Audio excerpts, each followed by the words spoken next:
बिस्मिल्लाहिर्रहमानिर्रहीम। Exercise 3.4 first year class. इसका question number 5 हमने करना है। क्वेश्चन नंबर 5 में लिखा हुआ है show that A multiply A transpose and A transpose of A R symmetric for any matrix of order 2/3। यानी इसमें कोई सा भी मैट्रिक्स होगा जिसका आर्डर 2/3 होगा, तो उस मैट्रिक्स से हमने शो करना है कि ए और ए के ट्रांसपोज को मल्टीप्लाई करें या ए ट्रांसपोज को ए से मल्टीप्लाई करें, तो उसका जो आंसर आएगा वो सिमेट्रिक होगा। तो हम कोई से भी मैट्रिक्स एक फ़र्ज़ कर लेते हैं जिसमें उसका आर्डर 2/3 हो, यानी 2 रोज़ हों 3 कॉलम्स हों। तो लेट हम ए कर लेंगे। इसमें ये आ जाएगा A11 A12 A13, ये 3 कॉलम बन गए। फिर ये आ जाएगा A21 A22 A23, यानी 1 का मतलब है पहली रो का पहला एलिमेंट, पहली रो का दूसरा एलिमेंट, पहली रो का तीसरा एलिमेंट। ये होगा दूसरी रो का पहला एलिमेंट, दूसरी रो का दूसरा एलिमेंट, दूसरी रो का तीसरा एलिमेंट। अब इसका हम ए ट्रांसपोज ले लेंगे। पहली रो पहला कॉलम बन जाएगा, यानी इसको हम लिख लेंगे A11 A12 A13। फिर ये आ जाएगा A21 A22 A23। अब नेक्स्ट हम फाइंड आउट कर लेंगे ए,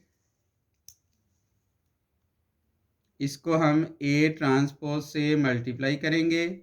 तो पहले हम मैट्रिक्स ए लिख लेते हैं। मैट्रिक्स ए ये दिया गया है A11 A12 A13, फिर आ जाएगा A21 A22 A23।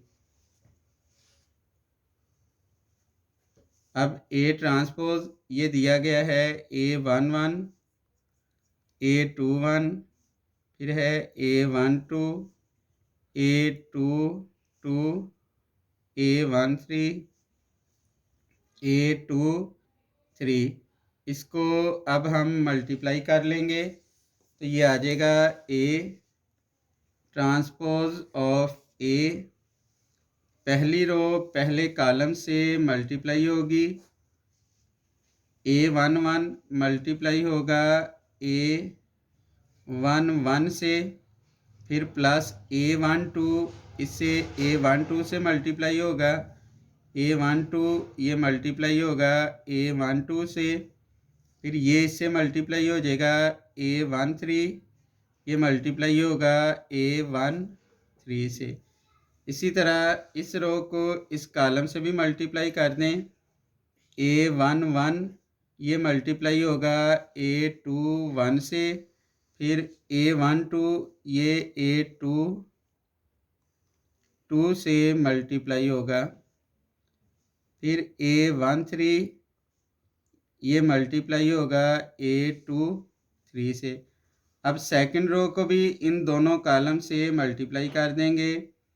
A21 ये मल्टीप्लाई होगा A11 से, प्लस A22 ये मल्टीप्लाई होगा A12 से, A23 ये मल्टीप्लाई होगा A13 से।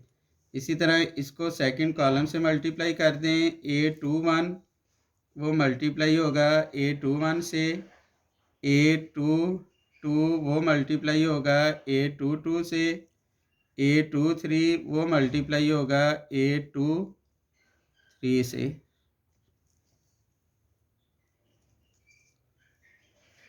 अब ये आ जाएगा ए ट्रांसपोज ऑफ ए।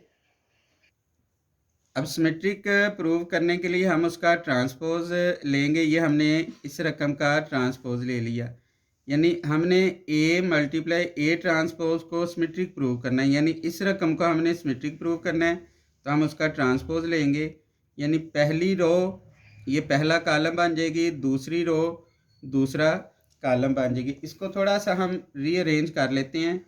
देखें ये वाला जो एलिमेंट है ये बिल्कुल सेम है।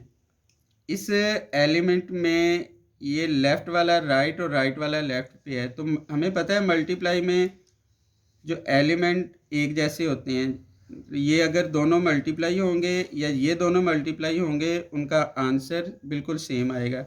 जैसे 2 मल्टीप्लाई 3 और 3 मल्टीप्लाई 2 का आंसर सेम आता है। तो इसका मतलब हो गया ये अगर इन मल्टीप्लाई में इनकी तरतीब आगे पीछे करने से कोई फ़र्क नहीं पड़ता। तो अब देखें ये एलिमेंट और ये दोनों बिल्कुल एक जैसे हैं, तो हम इसको रीअरेंज कर लेते हैं ताकि किसी किस्म की कन्फ्यूजन ना हो। इसका ट्रांसपोज, इसको रीअरेंज करने की ज़रूरत नहीं है, ये बिल्कुल सेम है। ये आ जाएगा A11, फिर आ जाएगा A11, फिर आ जाएगा प्लस A12, फिर आ जाना है A12, फिर इधर आ जाएगा A13, फिर आ जाना है A13। अब इसको इधर लिख लें, इसको इधर लिख लें। A21, A11, फिर ये आ जाएगा A22, A12, फिर आ जाएगा A23, A13। अब इसको भी रीअरेंज कर लें, इसको इधर लिख लें, इसको इधर लिख लें। ये आ जाएगा A13, फिर आ जाएगा A21, फिर प्लस A12, A22, फिर आ जाएगा A13, A23। अब इसको, ये तो एलिमेंट वैसे ही एक जैसे हैं, इनको रीअरेंज करने की ज़रूरत नहीं है। ये आ जाएगा A21, A21, फिर A22, A22, फिर आ जाएगा A23 और A23। अब देखें इधर हम लिख लेंगे बिकॉज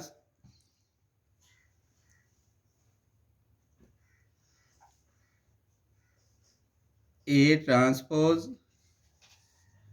होल ट्रांसपोज ये बराबर है A इंटू A ट्रांसपोज के,